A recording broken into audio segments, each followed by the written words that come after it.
हरे कृष्णा। आज हम लोग चर्चा करने का प्रयास करेंगे डेमिगॉड्स पार्ट 3। तो हम लोग 2 दिन से देवताओं के बारे में चर्चा कर रहे हैं। आज हमारा तीसरा दिन है। तो आज हम लोग कुछ और चर्चा करने का प्रयास करेंगे देवताओं के ऊपर। तो देखिए, ये बात हम लोगों ने कल भी समझी थी कि देवता जो भी कुछ आपको देते हैं, वो भगवान उसको जब सैंक्शन करते हैं, या भगवान ही देवताओं के माध्यम से आपको जो भी आप चाहते हैं, जो भी आप इच्छा रखते हैं, वो आपको देते हैं। अब आज का टॉपिक हमारा रहेगा कि देवता जो होते हैं, जितने भी देवता हैं, वो भगवान कृष्ण पे निर्भर करते हैं या भगवान कृष्ण पर आश्रित हैं। जैसे महाराज जी बहुत सुंदर एग्जाम्पल देते हैं कि जो रोड पर चलने वाले वाहन हैं, उनका एकमात्र आश्रय सड़क है।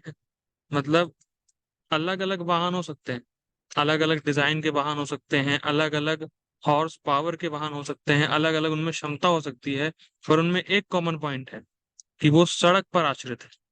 जितने भी वाहन है वो सड़क पर ही चल सकता है, अगर सड़क ही ना हो तो चल ही नहीं पाएंगे। तो वैसे ही जो भी कोई जीव है, या जितने भी जीव इस संसार में हैं, वो सब भगवान कृष्ण पर आश्रित है। भले उनका शरीर अलग अलग हो, अलग अलग मानसिकता हो, अलग अलग सब कुछ हो, लेकिन उनका एक कॉमन पॉइंट है कि वो भगवान श्री कृष्ण पर आश्रित है, उनकी सत्ता भगवान श्री कृष्ण पर निर्भर है। ठीक है। तो हम लोग देवताओं के बारे में चर्चा करेंगे। देखिए, हम लोगों ने पहले भी डिस्कस किया था कि जितने भी देवता होते हैं वो हमारी ही तरह एक जीवात्मा होते हैं। ठीक है, अगर मैं चाहूं तो मैं भी ब्रह्मा बन सकता हूँ, अगर आप चाहें तो आप भी ब्रह्मा बन सकते हैं।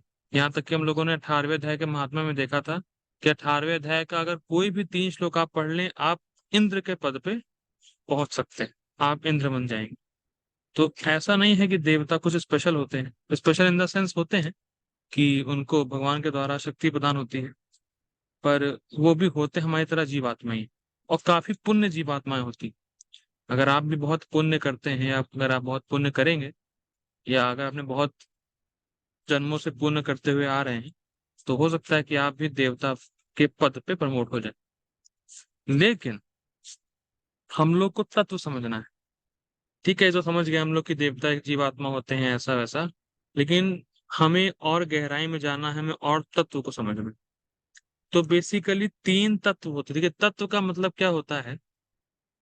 तत्व का मतलब होता है उसका आधार। जैसे जैसे मान लीजिए मैं कहूँ साइकिल, तो आप क्या समझेंगे कि अच्छा साइकिल होती है, उसके 2 पहिए होते हैं, चलाएंगे बढ़िया, वो साइकिल आप समझते हैं। लेकिन साइकिल का मतलब है रिपीटिशन। सिद्धांतिक रूप से साइकिल का मतलब होता है रिपीटिशन, कि एक चीज अगर बार बार रिपीट हो रही तो मतलब वो साइकिल में चल रही। तो साइकिल का तत्व है रिपीटिशन। साइकिल का मतलब में समझिए कि जो साइकिल बच्चे चलाते हैं वो साइकिल की बात कर रही है। साइकिल का मतलब रिपीटिशन है तत्व में। तो हमें तत्व में चीजों को समझना है। तो पूरे क्रिएशन में, यानी कि आध्यात्मिक जगत और भौतिक जगत में 3 तत्व हैं। 3 तत्व कौन से हैं? जीव तत्व, शंभु तत्व और विष्णु तत्व। इन 3 तत्वों के अलावा और कोई तत्व नहीं। जीव तत्व, शंभु तत्व और विष्णु तत्व। अब देखिए, जीव तत्व क्या होता है? जीव जो हम हैं। जीव भी 2 प्रकार के होते हैं, बद्ध जीवात्मा, मुक्त जीवात्मा। बद्ध जीवात्मा इस जगत में है और मुक्त जीवात्मा भगवान के पास है। तो वो हो गया जीव तत्व। शंभु तत्व है शिव जी। वो ना ही जीव है, ना ही विष्णु। मतलब आप शिव जी को ना ही जीव से कंपेयर करो और ना ही विष्णु से कंपेयर करो, वो अलग ही है। ठीक। अ, यहाँ तक कभी कभार होता है कि शिव जी को शिव जी देवता से भी ऊपर है, पर विष्णु से नीचे है। देखिए, जितने भी देवता होते हैं वो जीव तत्व होते हैं, लेकिन शिव जी को हम जीव तत्व में मिला नहीं सकते। तो शिव जी का अलग ही एक तत्व है। उनको ना आप जीव बोलो, उनको ना आप विष्णु बोलो। जैसे एग्जाम्पल दिया जाता है ब्रह्म संहिता में, दूध और दही का, कि दूध से दही बनता है, पर दही को आप दोबारा दूध नहीं बना सकते। और दही और दूध में काफी अंतर भी है। दही दही दूध नहीं है, दूध दही नहीं, लेकिन दही दूध से ही आया है। ये फर्क है। ठीक है। तो वैसे ही जब जब विष्णु को या विष्णु तत्व को जब इस क्रिएशन में घुसना होता है, जिस मटेरियल क्रिएशन को हैंडल करना होता है, तो वही शिव जी का फॉर्म लेते हैं, पर वो अलग है। मतलब दूध से ही दही है, पर दही दूध नहीं। ठीक है, बहुत गंभीर बात है। वैसे हम लोग शिव जी के बारे में बहुत चर्चा करेंगे डिटेल में, सो आगे लेंगे। तो यानी जीव तत्व, शंभु तत्व और विष्णु तत्व, यहाँ तक कि ब्रह्मा भी जीव हैं। You can become a Brahma unless you have a so much piety. आप ब्रह्मा बन सकते हो, तो ब्रह्मा भी जीव तत्व है। ठीक है, लेकिन कभी कभी ऐसा होता है कि कोई जीव इतना क्वालिफाइड नहीं होता कि वो ब्रह्मा बन जाए, तो स्वयं भगवान ही ब्रह्मा का अ, पद लेते हैं और फिर वो मैनेज करते हैं। ठीक है, अब क्या है देखिए। यानी हम तीन तत्व समझे, जीव तत्व, शंभु तत्व और विष्णु तत्व। विष्णु तत्व का मतलब होता है भगवान कृष्ण के स्व अंश। मतलब विष्णु तत्व भगवान कृष्ण की ही तरह पावरफुल है, पर वो अपनी पावर मैनिफेस्ट नहीं करते। यानी नरसिंह देव भी बांसुरी बजा सकते हैं, पर वो बजाते नहीं, क्योंकि वो उस लीला के लिए जरूरी नहीं। तो जो स्वांश है भगवान कृष्ण के स्वांश, मतलब खुद के ही अंश, डायरेक्ट एक्सपेंशन, उनको विष्णु तत्व बोलते हैं। और जीव तत्व होते हैं विभिन्न अंश, मतलब भगवान के समान क्वालिटी में एक, पर पावर में डिफरेंट, उसको बोलते हैं जीव तत्व। और शंभु तत्व तो अलग है ही। ठीक है, अब देखिए, हम लोगों ने कल चर्चा करी थी कि भगवान कृष्ण ही देवताओं के माध्यम से जीवों की इच्छाओं को पूर्ण करते हैं। अब भगवान कह रहे हैं कि जीवों को देवताओं के प्रति श्रद्धा भी भगवान देते हैं। मतलब अगर भगवान जीवों को श्रद्धा ना दे देवताओं के प्रति, तो कोई देवताओं की उपासना करेगा ही नहीं। मतलब वो भगवान कृष्ण ही है जो लिविंग एंटिटी को फेथ देते हैं डेमिगॉड्स के प्रति। और कृष्ण ने खुद ही ये अर्जुन को बोला है, 7वें अध्याय के 21वें श्लोक, यो यो याम याम तनुम भक्ता श्रद्धार्चितुम इच्छति तस्य तस्याचलाम श्रद्धाम तामेवा विदिधामि अहम। भगवान कह रहे हैं कि वो सबके हृदय में है परमात्मा रूप में। और और जैसे ही कोई जीव कुछ इच्छा करता है, किसी देवताओं से कुछ मांगना चाहता है, तो भगवान उसकी श्रद्धा को दृढ़ कर देते हैं, जिससे कि वो उन देवताओं के पास जाए, उन देवताओं से मांगे। देखिए, हम लोगों ने कल भी चर्चा किया था कि भगवान बहुत ही अलग है। वो आपकी भौतिक इच्छा को इस तरह पूरी करेंगे कि आपकी भौतिक इच्छाएं बचे ही नहीं। लेकिन जो देवता होते हैं वो आपकी भौतिक इच्छा को पूरी कर देंगे, पर सही मति नहीं देते। तो इसीलिए कुछ लोग भगवान की उपासना करना चाहते ही नहीं। वो जानते हैं कि अरे भगवान, अरे मेरी भौतिक इच्छा को हो सकता है लेट में पूरी करें, और हो सकता है मेरी कोई भौतिक इच्छा बचे ही नहीं। लेकिन जो देवता होते हैं, उनसे शीघ्र रिजल्ट पाने के लिए लोग देवताओं के पास जाते हैं। ठीक है, तो ये बहुत बड़ा विषय है कि भगवान श्री कृष्ण ही जीवों के अंदर देवताओं के प्रति फेथ दे रहे हैं। देखिए, इसीलिए कभी भी हमें बहुत फैनेटिक नहीं होना चाहिए कि मैं तो इस्कॉन का हूँ, मैं तो कृष्ण का भक्त हूँ, सामने वाले कृष्ण के भक्त नहीं है, कैसा ये भक्ति ही नहीं है, ये ऐसा है वैसा। ना ना ना, वो जो भी जिस किसी देवता की उपासना भी कर रहा है, तो आप ये समझिए कि भगवान कृष्ण ही श्रद्धा दे रहे हैं उसको, उन देवताओं के प्रति। तो अगर आप किसी का अपमान कर रहे हैं कि अरे ये इस देवता का उपासक है, तो बेसिकली आप भगवान श्री कृष्ण का अपमान कर रहे हैं, क्योंकि भगवान श्री कृष्ण ने ही श्रद्धा दी है उसको, उस देवताओं के प्रति। तो ये हमें बहुत फैनेटिक नहीं हो जाना चाहिए। ठीक है, अब क्या है, कभी कभी ऐसा होता है कि देवता और दैत्यों, यानी कि असुर और देवताओं के बीच में युद्ध होता है। ठीक है, तो जब भी कभी ऐसा लगता है कि देवताओं को लगता है कि वो युद्ध हार रहे हैं, तो ब्रह्मा के पास जाते हैं। और अगर ब्रह्मा भी सहायता नहीं कर पाते, तो ब्रह्मा जो है वो सारे देवताओं के साथ मिलके भगवान विष्णु के पास जाते हैं, और वो पुरुष सूक्त गाते हैं।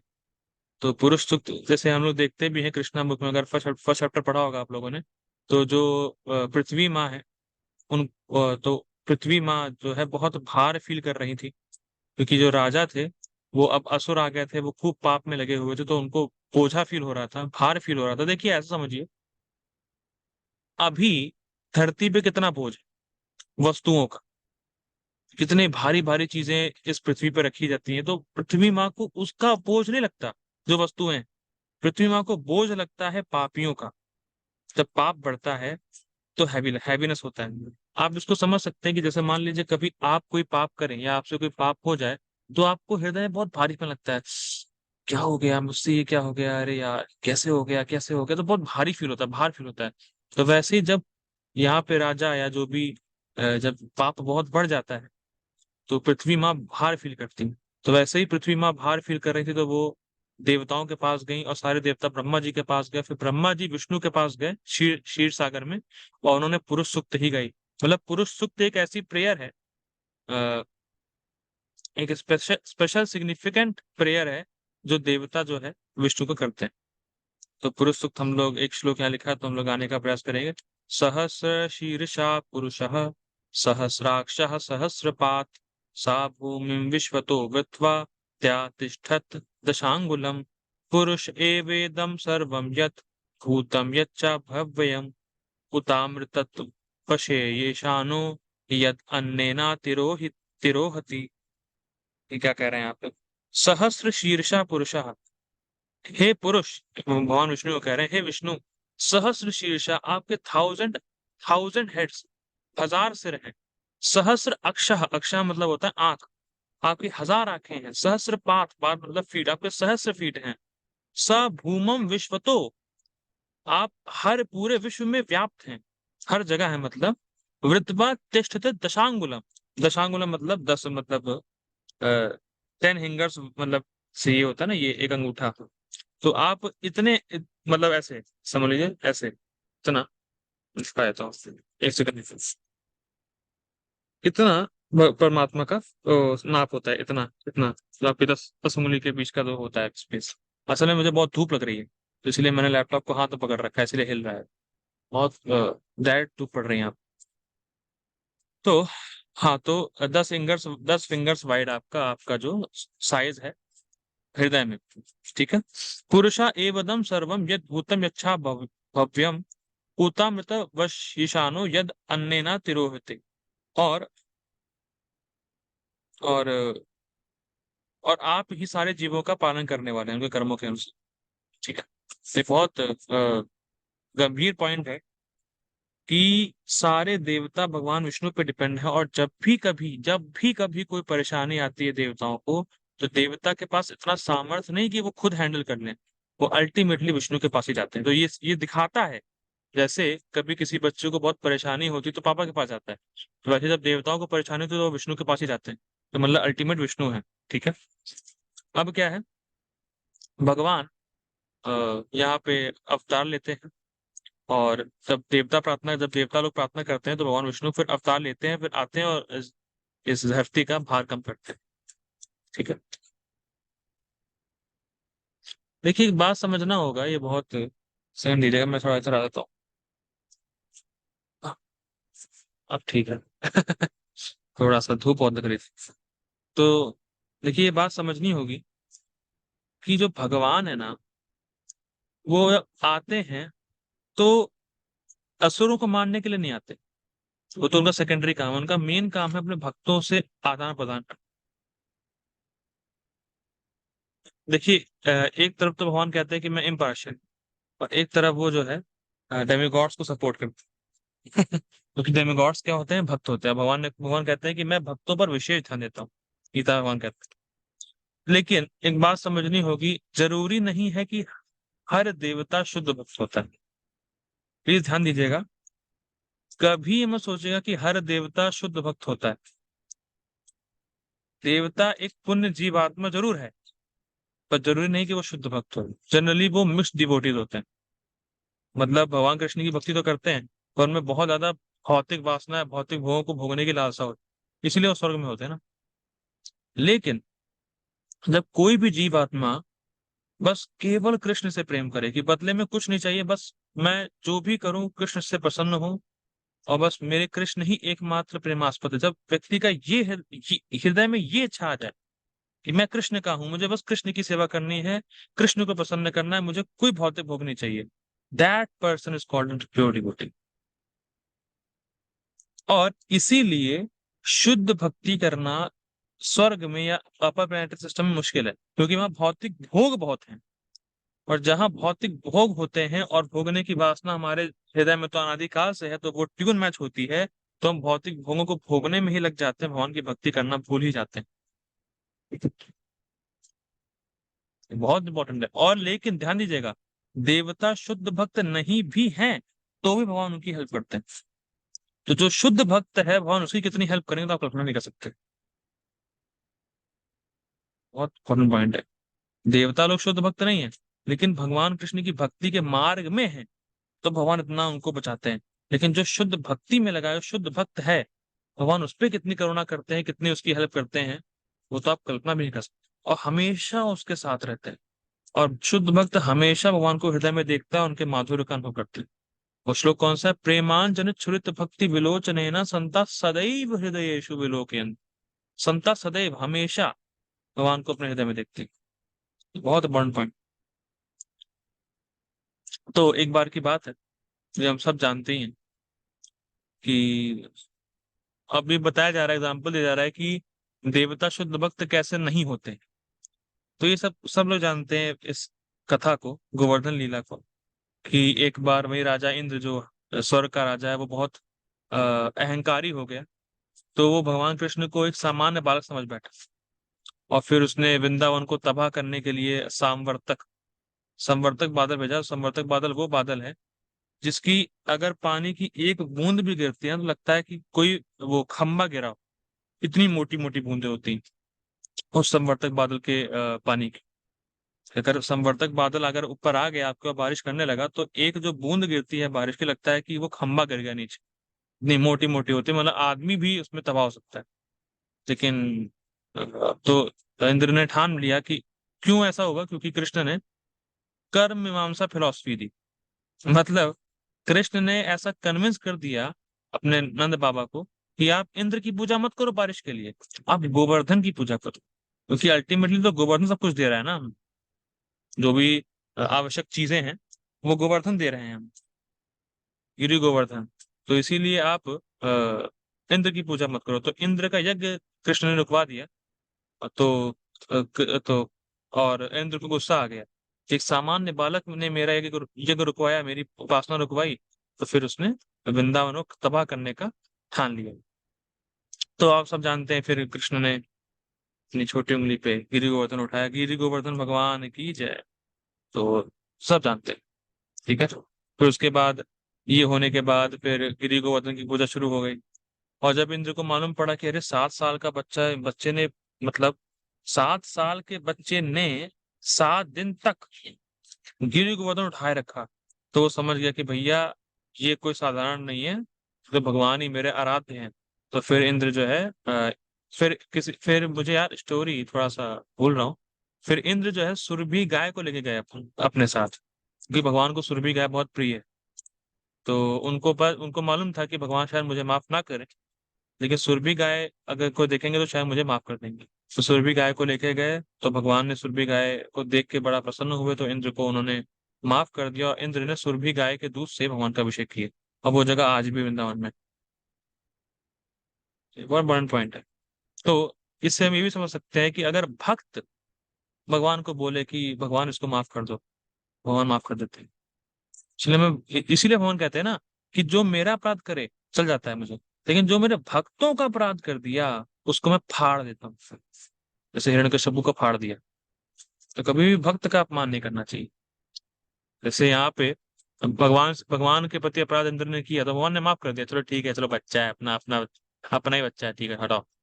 लेकिन अगर भक्तों के प्रति अपराध कर दोगे तो भाई खतरनाक है। तो कभी हमें ये नहीं करना चाहिए। ठीक है।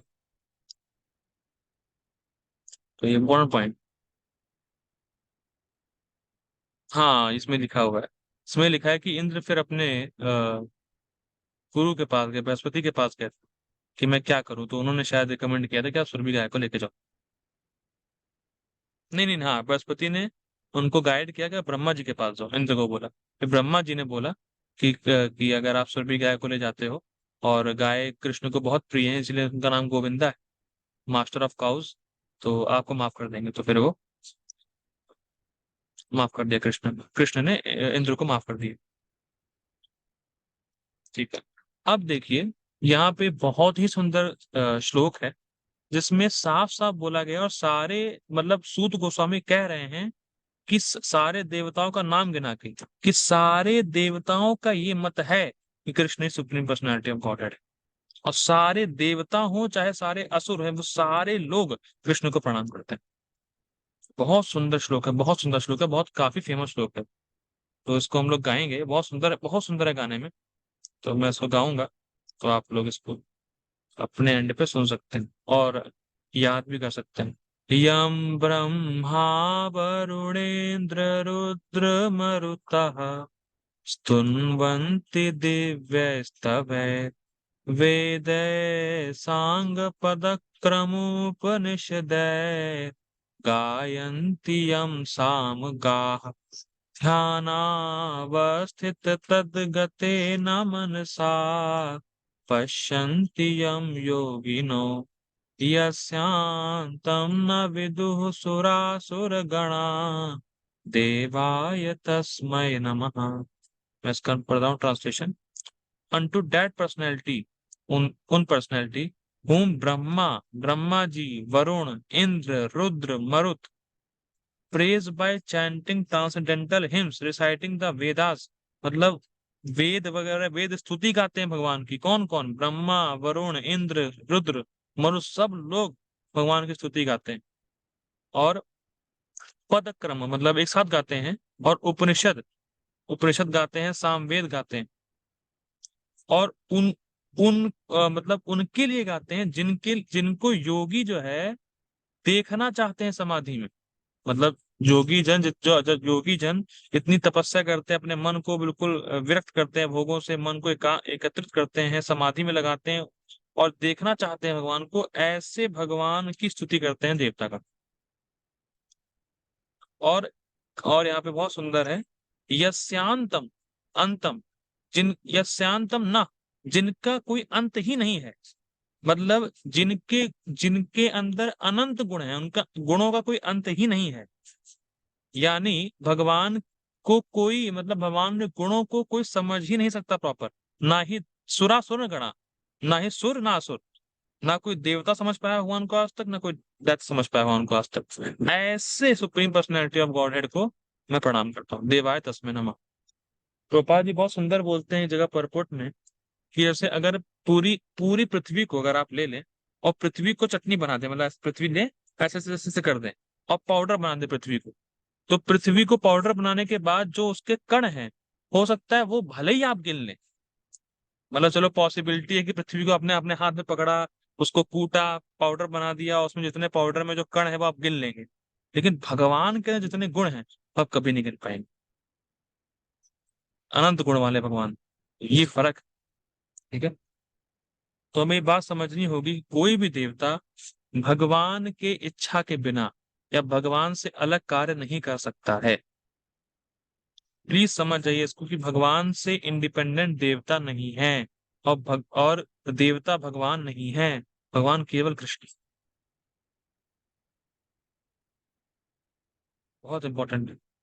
देखिए, यही बात समझिए, इसी को समझ जाइए कितना फर्क है। शिव जी और ब्रह्मा जी के जितने भी भक्त हैं, वो अल्टीमेटली कहीं ना कहीं जाके असुर निकलते हैं। रावण शिव जी का भक्त था, असुर निकला। हिरण्यकश्यप ब्रह्मा जी का भक्त था, असुर निकला। और भगवान विष्णु को आना पड़ता है ऐसे असुरों को मारने के लिए, बताए। हाँ। तो कभी कभी देवताओं के भक्त जो है असुर निकल जाते हैं, भगवान को मानना पड़ता। तो इस पे कहानी है। ओ बहुत बड़ा है। ठीक है। इस पे कहानी है। तो एक समय की बात है, जब एक असुर हुआ करता था, वृकासुर। तो वृकासुर नारद मुनि के पास गया, और वृकासुर ने नारद मुनि से पूछा कि ऐसा कौन है जो बहुत जल्दी प्रसन्न होके वरदान देता है। तो आप सब जानते हैं कि शिव जी का नाम आशुतोष है। आशु मतलब जल्दी, तोष मतलब संतुष्ट। तो भगवान शिव जी या भोले बाबा बहुत जल्दी संतुष्ट होते हैं। अगर आप हल्की सी भी प्रार्थना करते हैं, हल्की सी भी उनकी पूजा करते हैं, तो बहुत संतुष्ट होते हैं, बहुत जल्दी संतुष्ट होते हैं। तो नारद मुनि ने कहा कि हाँ शिव जी हैं, वो उनका नाम आशुतोष है। अब धूप यहाँ आने लगी। ठीक है, थोड़ा गर्म हो रहा है कान, कोई बात नहीं, थोड़ी सी क्लास बची है, इसलिए थोड़ी प्रॉब्लम हो रही है आज। तो शिव जी आशुतोष हैं, वो जल्दी प्रसन्न होते हैं। तो नारद मुनि ने विकासु को कहा कि तुम केदारनाथ जाओ, वहां तपस्या करो, वहां पे अग्नि जलाओ, यज्ञ करो, तो वो जल्दी प्रसन्न हो जाएंगे। तो अब क्या हुआ, वृकासुर को चाहिए था कि बहुत जल्दी प्रसन्न हो शिव जी। तो वो अपने शरीर का मांस काट के अग्नि में डालने लगे कि शिव जी देखें कि अरे कितनी कितनी गंभीर तपस्या कर रहा है, तो जल्दी प्रसन्न हो मेरे पास है। तो 6 दिन तक वो अपने शरीर का मांस धीरे धीरे काट के देता रहा। तो छठे दिन बाद जो है, भगवान शिव जी उनके पास आए और उनसे कहा कि क्या चाहते हो तुम। हाँ नहीं, ऐसा हुआ कि 6 दिन तक वो अपने मांस काट रहा था और 7वें दिन वो अपना गला काटने वाला था। तो शिव जी को लगा अरे तो बहुत सीरियस है, तो वो चले गए। और फिर वो शिव जी प्रसन्न हुए और शिव जी ने कहा वृकासुर से कि आप क्या चाहते हो। ठीक है, तो यहाँ पे एक सेकंड दीजिएगा, यहाँ पे कमेंट यहाँ पे आ रहा है।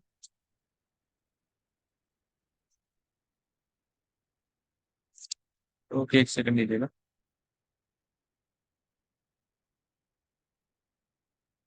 हाँ ऐसा हुआ था, माफ कीजिएगा, थोड़ा मुझे पढ़ना पड़ता है। तो ऐसा हुआ था कि वो 7वें दिन अपना सर काटने वाला था। तो सर काटने से पहले वो जो है ना, वो देखिए अब ऐसा होता है कि अब उसको पता है कि मैं सर काट दूंगा तो मेरी तो मृत्यु हो जाएगी। तो अब फिर वो वो लेक में गया, मतलब नदी में गया और नहाया। और नहाने के बाद तुरंत ही वो अपना कुछ मतलब सुखा के बॉडी को अपने ऐसे ही काटने वाला था। तो अब क्या है, देखिए इसमें एक बहुत अच्छा पॉइंट है कि शिव जी को बोलते हैं त्रिलिंग। त्रिलिंग मतलब वो अ, प्रकृति के गुणों से परे हैं, पर प्रकृति के गुणों को टच करते हैं और उसको कंट्रोल करते हैं। मैं फिर रिपीट कर रहा हूँ, शिव जी प्रकृति गुणों के अधीन नहीं है, पर प्रकृति के गुणों के अंदर रह के उसको कंट्रोल करते हैं। लेकिन जो विष्णु है वो प्रकृति के गुणों के अंदर भी नहीं जाते, वो बाहर से कंट्रोल करते हैं। ये फर्क है, हम लोग समझेंगे इसको। तो अब क्या है, तो शिव जी 3 गुणों के अंतर्गत नहीं, पर उसके को कंट्रोल करते हैं उसको। तो अब क्या है, जो शिव जी की दया है, वो जो है मोड ऑफ गुडनेस का साइन है। और ये जो दया है, अ, ये दया मतलब जो दया का भाव है, ये हर जीवात्मा में होता है। ठीक है। तो अब जैसे ही वो सर काटने वाला था, तो की दया उसने उनको शिव जी को दया आ गई, तो वो आए और उन्होंने पूछा कि तुम ये क्यों कर रहे हो, तुम्हें क्या चाहिए। तो उन्होंने कहा, तो उस वृतासुर ने कहा कि मैं चाहता हूं कि जिसके सिर पे मैं हाथ रखूं तुरंत मर जाए। ऐसा वृकासुर ने वर मांगा कि मैं जिसके भी सिर पे हाथ रखूं मर जाए। तो फिर क्या हुआ, तो फिर इमीडिएटली क्या हुआ कि लेकिन हाँ देखिए, अब जब शिव जी आए थे तो पार्वती जी साथ में आई थी। तो जैसे ही शिव जी ने कहा ठीक है, तो मैं तुम्हें ऐसा वर दे रहा हूँ कि जिसके भी तुम सिर पे हाथ रखोगे वो मर जाएगा। तो और अब जब वृकासुर ने पार्वती जी को देखा, तो वृकासुर के मन में आया कि पार्वती मेरी होनी चाहिए। तो फिर क्या हुआ, तो जैसे ही उसको वर मिला, वो शिव जी का भक्त शिव जी को ही मारने चला गया। अब देखिए। ये सीन रहता है। तो फिर उसके बाद स्टोरी यही है कि फिर शिव जी भाग रहे थे, तो फिर उसके बाद ठीक है, ये बस होने वाला है। तो शिव जी भाग रहे थे, वृकासुर उनके पीछे पीछे भाग रहा था। तो फिर शिव जी को लगा कि अरे कुछ तो करना चाहिए, बचना चाहिए। तो शिव जी अब विष्णु जी के पास गए। तो विष्णु जी ने ब्राह्मण का वेश लिया और वृकासुर से बोला कि अरे तुम क्या कर रहे हो, किसके पीछे भाग रहे हो। तो कहा नहीं, मुझे पार्वती चाहिए, पार्वती चाहिए, मैं शिव जी को मारना चाहता हूँ, तो मेरी पार्वती मेरी हो जाएगी। तो विष्णु जी ब्राह्मण के जो बालक के रूप में थे, उन्होंने बोला, ब्राह्मण के रूप में थे, तो उन्होंने ब्राह्मण ने बोला वृकासुर को कि अरे किसकी बात तुम मानते हो, शिव की बात मानते हो, ये तो ढोंगी है, ये तो फर्जी है, ये कुछ इसके पास कोई शक्ति नहीं वर देने की, ये कुछ नहीं कर पाता, तो ढोंग कर रहा है खाली। तो कहा क्या, मेरा मतलब मुझे कोई वरदान नहीं मिला। वृकासुर ने कहा। तो ब्राह्मण ने कहा अरे कुछ नहीं मिला तुम्हें, तुम उसकी बात में आ गए, अरे यार तुम कैसे कैसे असुर हो, तुम इतनी आसानी से मतलब बह गए या फंस गए शिव जी की बात में। तो फिर विकासुर ने कहा अच्छा ऐसा है। तो ब्राह्मण ने कहा, मतलब जो विष्णु जी थे, तो विष्णु जी ने वृकासुर से कहा कि अगर तुम्हें भरोसा नहीं है ना मेरी बात पे, तो तुम अपने सर पे हाथ रख के देखो, कुछ भी नहीं होगा। तो फिर वृकासुर ने अपने सर पे हाथ रखा, तो वृकासुर मर गए। तो बेसिकली पॉइंट हम क्या सीख रहे हैं यहाँ पे? पॉइंट हम ये सीख रहे हैं कि कभी भी जब देवता भी परेशानी से हैं, तो वे भगवान विष्णु की शरण में जाते हैं। तो इसीलिए कभी भी देवताओं को भगवान विष्णु से अलग नहीं समझना है, भगवान विष्णु पे ही डिपेंड रहते हैं जितने भी देवता होते हैं। ठीक है, तो हम लोग आज यही रुकते हैं। धूप भी बहुत मुझे लग रही है और बैटरी भी खत्म हो रही है लैपटॉप की। श्री प्रभुपाद की जय। हरे कृष्ण।